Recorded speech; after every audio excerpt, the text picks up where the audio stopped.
Hello everyone, welcome to the Nimbus academy for IAS. I hope you doing well. और आज हम discuss करेंगे एक साइंटिफिक स्टडी को जिसको हाल ही में कंडक्ट करवाया गया है in the various districts in the state of Bihar.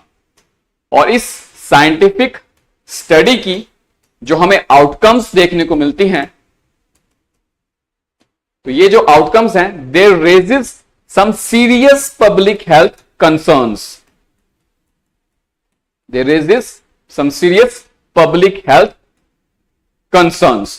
तो जो इस स्टडी की आउटकम्स हैं, इन्होंने रिपोर्ट की है प्रेजेंस ऑफ द यूरेनियम कहां पे? इन the breast milk of the lactating mothers in the various districts in the state of Bihar। तो इस रिपोर्ट ने या स्टडी ने क्या रिपोर्ट किया है? प्रेजेंस ऑफ यूरेनियम कहां पे? इन the breast milk of the lactating mothers in the various districts of the state of Bihar.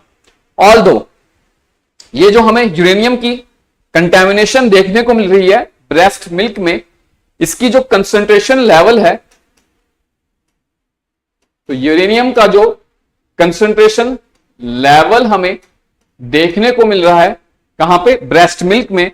It is within the safe set limits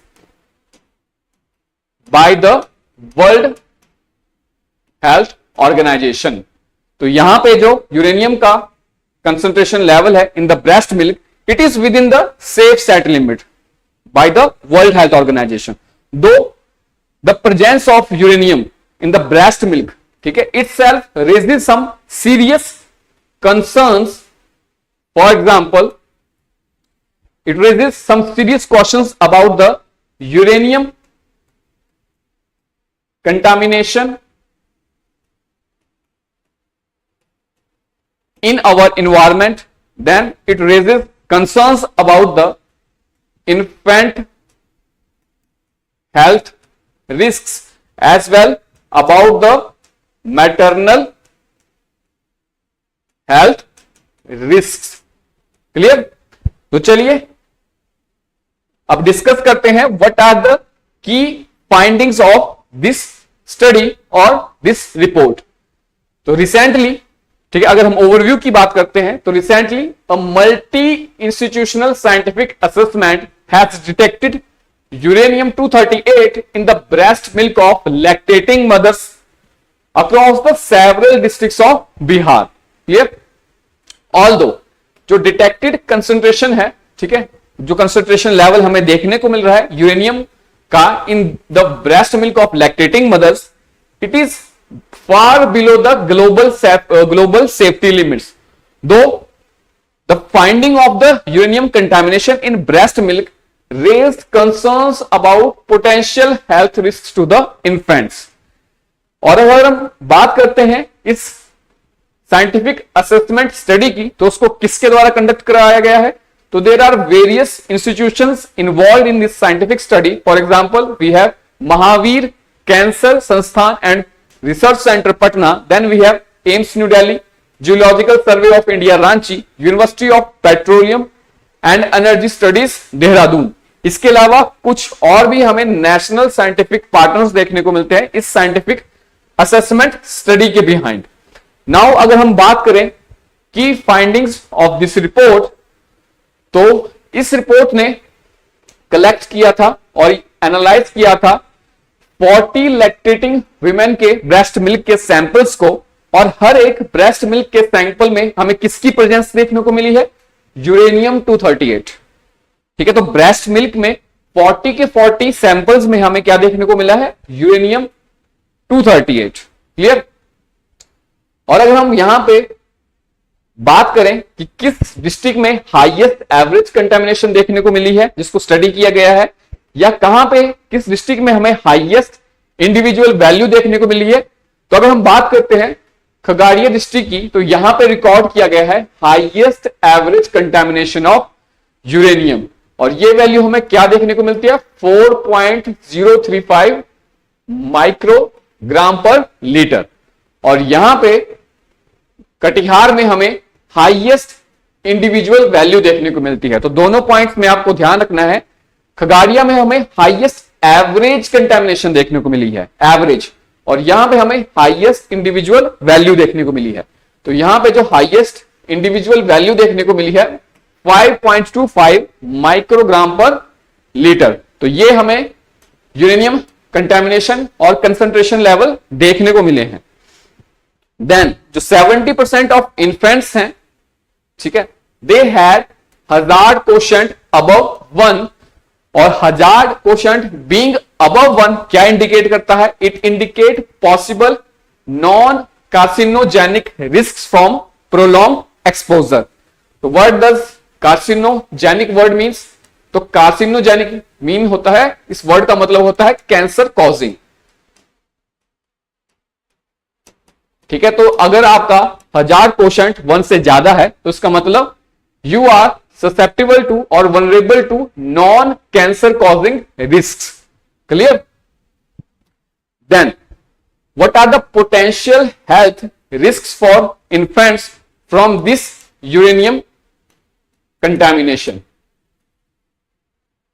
तो अगर हम बात करते हैं पोटेंशियल हेल्थ रिस्क की, तो first one, infants are more vulnerable due to limited ability to eliminate heavy metals as compare to the adults.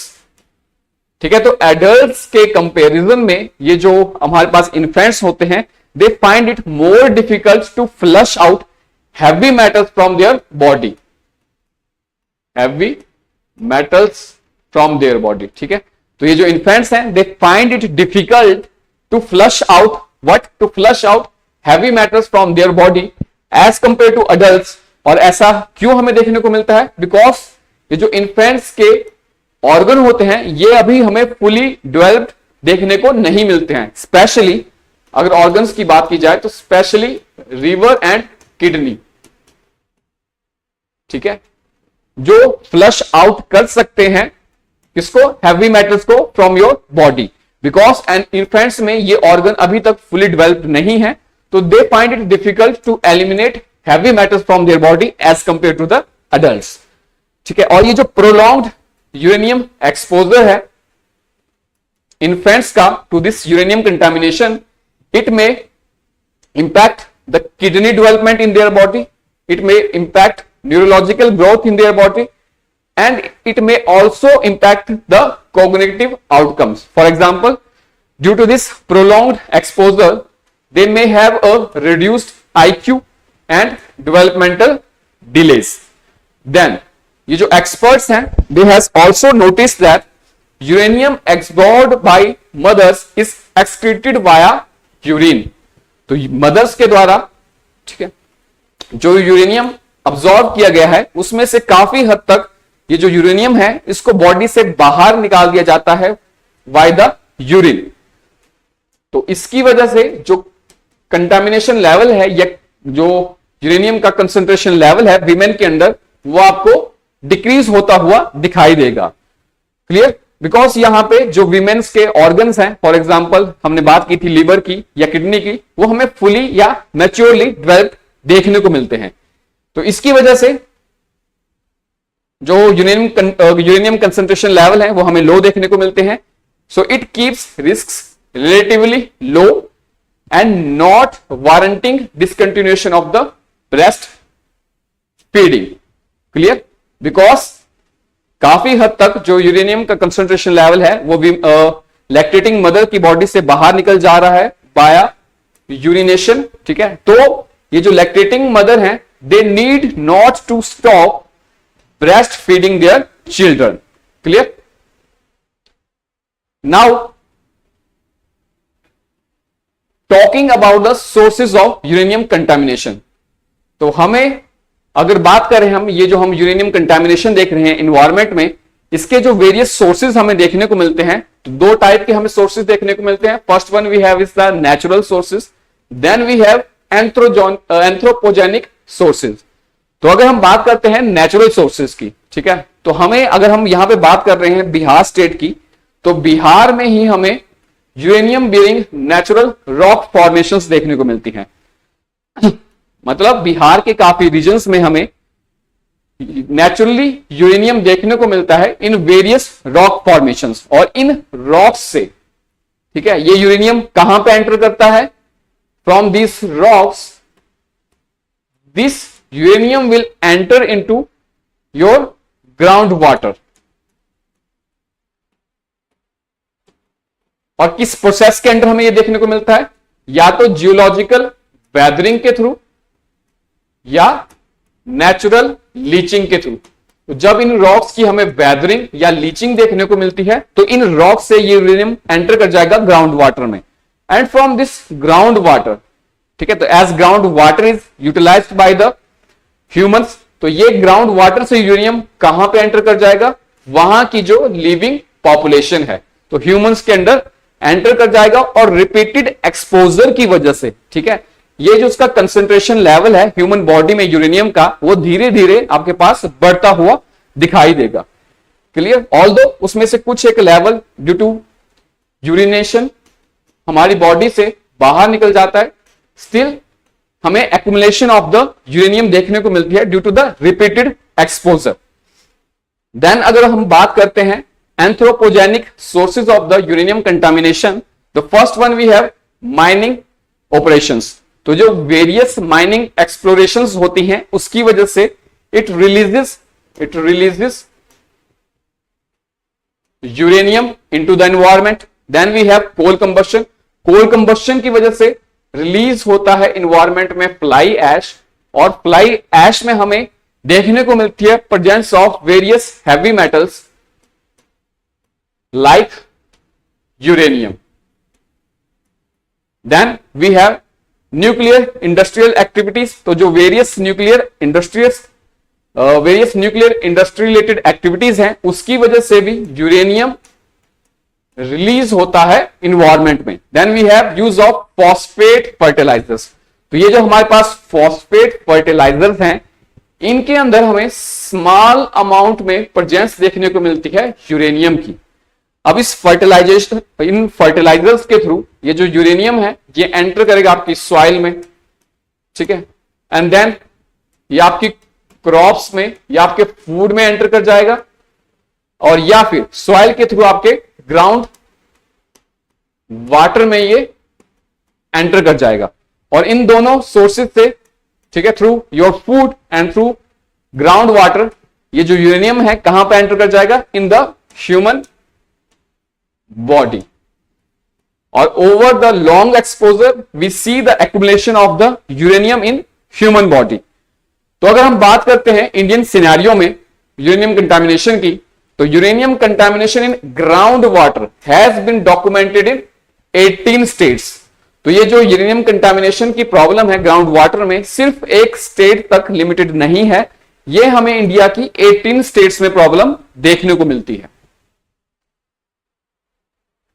Now talking about the exam oriented की facts जो आपको ध्यान में रखने हैं। फर्स्टली यूरेनियम 238 को डिटेक्ट किया गया है in the breast milk of lactating mother's across the various districts in the state of Bihar, और वहीं पे 70% इन्फेंट्स में जो हजार्ड कोशेंट है वो हमें एक से ज्यादा देखने को मिला है, और hazard quotient being greater than 1 means that 70% of the infants are susceptible to the non cancer causing health risks.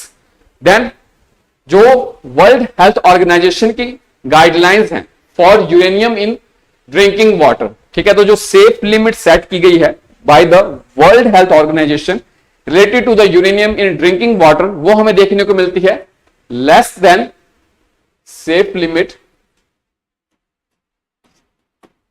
की हम बात करते हैं तो it should be less than 30 microgram पर लीटर। और जैसे हमने कुछ डिस्ट्रिक्ट्स की बात की थी तो वहां पे भी जो हाईएस्ट इंडिविजुअल लेवल पे हमें वैल्यू देखने को मिली थी वो कितनी थी?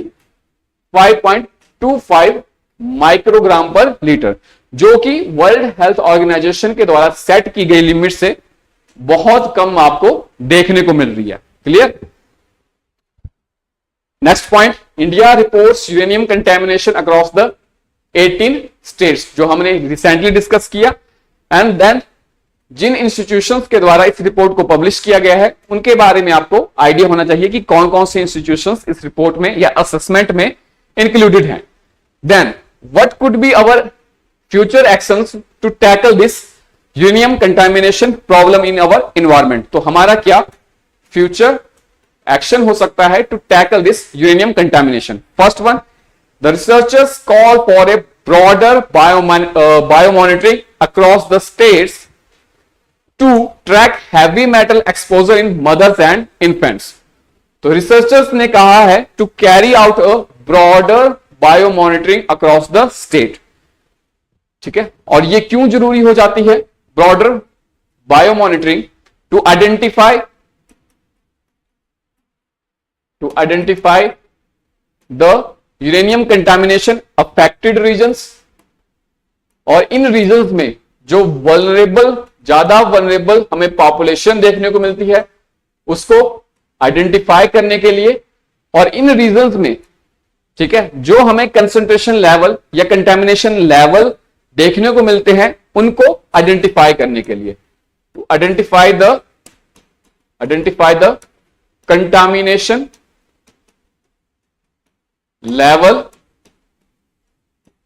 इन these regions. Clear? Then second point being plant assessment include pesticides and additional toxic contaminants in breast milk. तो जो हमारी साइंटिफिक असेसमेंट है या हमारी जो साइंटिफिक स्टडी है, it should not only be limited to the uranium contamination.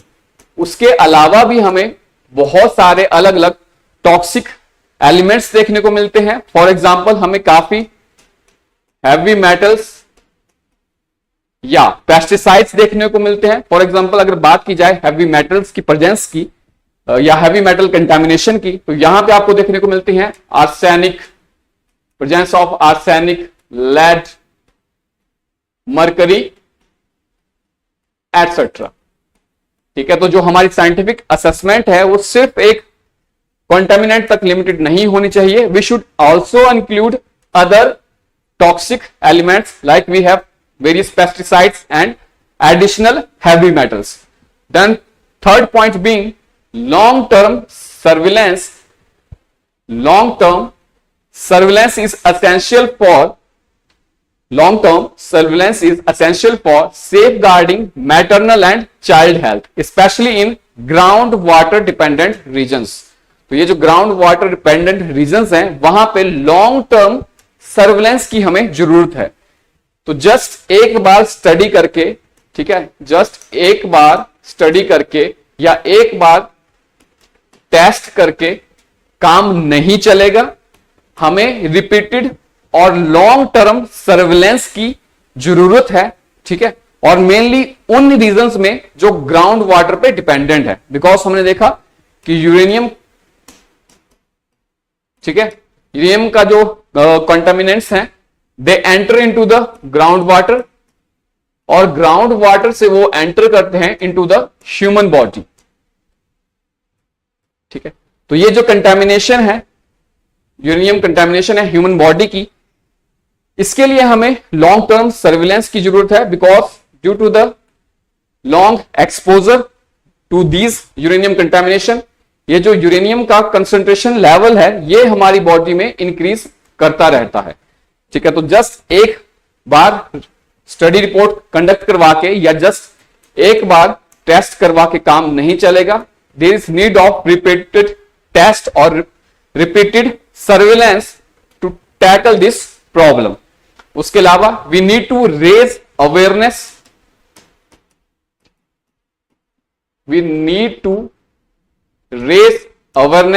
About the uranium contamination और other heavy metal कंटामिनेशंस.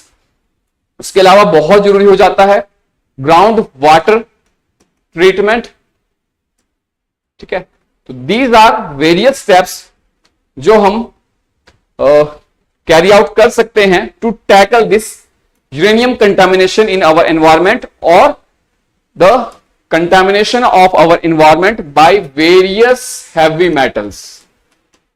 Clear? तो यहां से ये की पॉइंट हैं जो आपको ध्यान में रखने हैं, मेनली प्री के पर्सपेक्टिव से। Clear? So that's it for today's class. Thank you and have a good day.